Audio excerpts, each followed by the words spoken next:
Alice's Adventures in Wonderland. Alice glides along the silky river in a boat carrying an ample picnic, her sisters and their chaperones. The plan for the day consists of eating good amounts of scrumptious foods, then lazing beside the river, watching the frogs and cranes. After lunch, Alice is listening to her sister read, but loses interest in the book when she catches sight of a white rabbit with a pocket watch and waistcoat. I'm late, he's saying. Alice's curiosity takes over, and she follows him, till suddenly she finds herself falling down a rabbit hole. She realizes, however, that she is not falling fast. Instead, she's falling slowly, almost floating in the descent. She notices that the tunnel walls are lined with cupboards, bookshelves, maps, and paintings. She takes a jar of orange marmalade off a shelf, but finding the jar empty, she replaces it on a lower shelf. After a long fall, she lands inside of a room with a table. There she finds a key to a tiny door, beyond which is a beautiful garden. As she ponders how to fit through the door, she discovers a bottle with a tag that says, "Drink me." Alice decides to drink a portion of the bottle's contents, and to her astonishment, she shrinks small enough to enter the door. The problem now is that she has left the key upon the table and is unable to reach it. Looking down, Alice discovers a piece of cake with a tag that says, "Eat me," which she does and grows to a tremendous size. Alice becomes quite despondent and bursts into tears. The passing white rabbit flees in a panic, dropping a fan and a pair of gloves. Alice uses the fan for herself, which causes her to shrink once more and leaves her swimming in a pool of her own tears.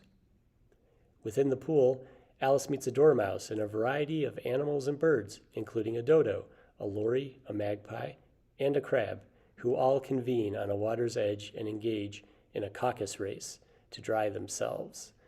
This is a special race in which every participant wins a prize. The mouse offers to dry the other creatures and Alice by telling them a very dry history of England. Alice then learns the mouse's sad tale. Following the end of the race, Alice inadvertently frightens the animals away by telling them of her cat Dinah. Alice begins to cry again, but then hears the pitter-patter of little feet. The white rabbit appears in search of his gloves and fan. Mistaking Alice for his maidservant, the white rabbit orders Alice to go into his house and retrieve them. Alice does as she is told and walks to the rabbit's house. Once inside, she begins a search only to find another bottle that says "Drink me," which she does, causing her to grow to such an extent that she gets stuck in the house, with a foot up the chimney and an arm out the window. The white rabbit and his neighbors attempt several methods to extract her, eventually taking to hurling pebbles at her. She looks down and notices that the pebbles turn into small cakes. Alice, of course, pops one into her mouth and shrinks herself to a size where she can run out of the rabbit's house. She flees into the forest. There she meets a caterpillar seated on a mushroom and smoking a hookah pipe. The caterpillar begins questioning poor Alice. "Who are you?" says the caterpillar. Alice replies, "I hardly know, sir, just at present at least. I know who I was when I got up this morning, but I think that I must have changed several times since then."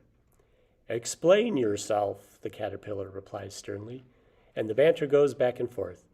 She admits to her current inability to remember a poem.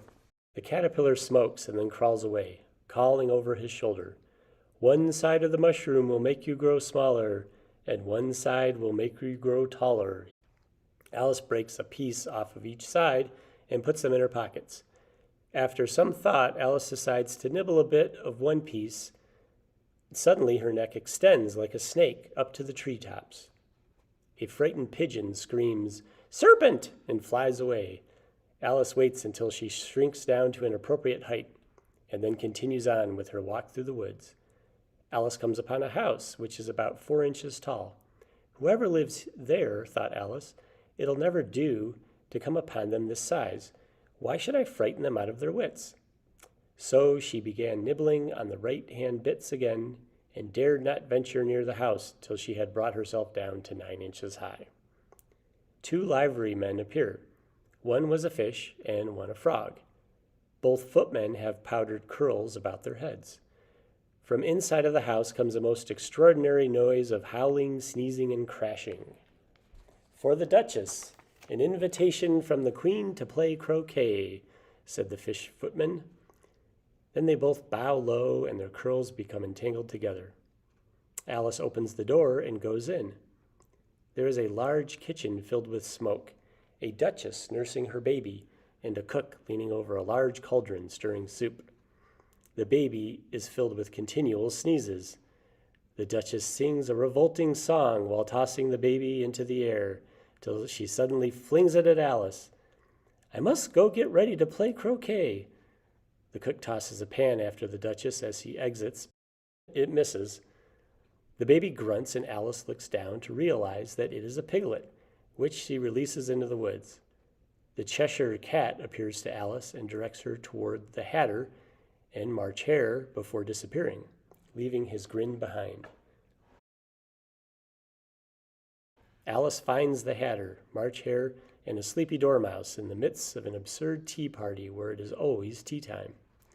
The Mad Hatter's watch tells the day of the year, but not the time of day.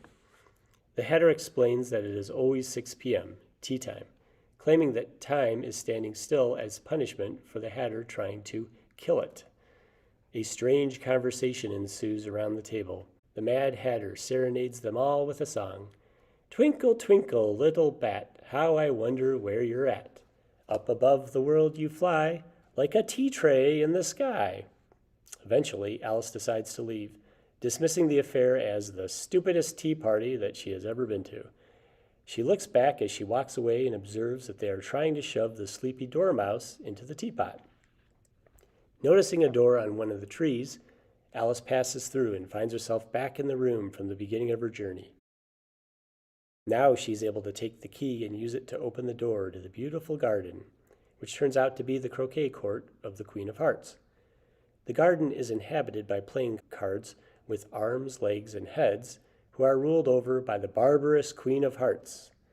The Queen's constant refrain in response to seemingly all situations is, "Off with their heads!" The Queen orders Alice to play croquet, whose confusion now turns to fear. Then she meets the ugly Duchess again, as well as the White Rabbit and the Cheshire Cat. A griffin introduces her to a mock turtle, who sings her a sad tale of his mock empty education. Alice participates in a croquet game. Hedgehogs are used as balls, flamingos are used as mallets, and soldiers act as gates. The mock turtle teaches her and the griffin a dance called the Lobster Quadrille. "'Tis the voice of the lobster," I heard him declare. "You have baked me too brown, I must sugar my hair."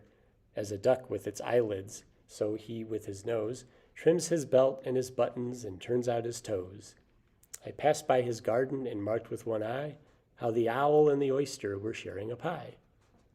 When the Cheshire Cat appears as only a head, the Queen orders his beheading, only to be told that such an act is impossible.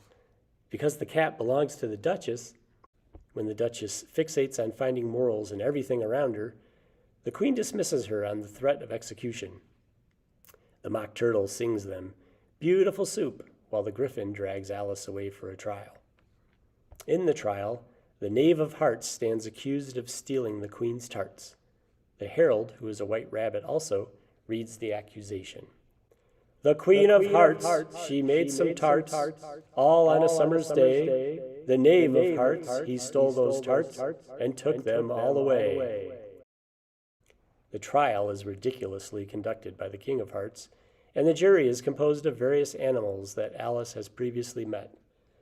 Alice gradually grows in size and confidence, allowing herself increasingly frequent remarks on the irrationality of the proceedings. The Queen finally commands Alice's beheading, but Alice scoffs that the Queen's guard is only a pack of cards. Although Alice holds her own for a time, the card guards soon gang up and start to swarm all over her. Alice's sister wakes her up from a dream, brushing what turns out to be some leaves from Alice's face. "Oh, I've had such a curious dream," says Alice, and tells her sister the colorful tale. "It was a curious dream, dear, certainly, but now run in to get your tea. It's getting late." Alice walks off reflecting on how wonderful an adventure it had been. Beautiful soup. so rich and green, waiting in a hot tureen. Who for such dainties would not stoop? Soup of the evening, beautiful soup, beautiful soup, beautiful soup. Soup of the evening, beautiful, beautiful soup, beautiful soup. Who cares for fish, game, or any other dish? Who would not give all else for 2 pennyworth only of beautiful soup, beautiful soup, beautiful soup. Soup of the evening, beautiful, beautiful soup,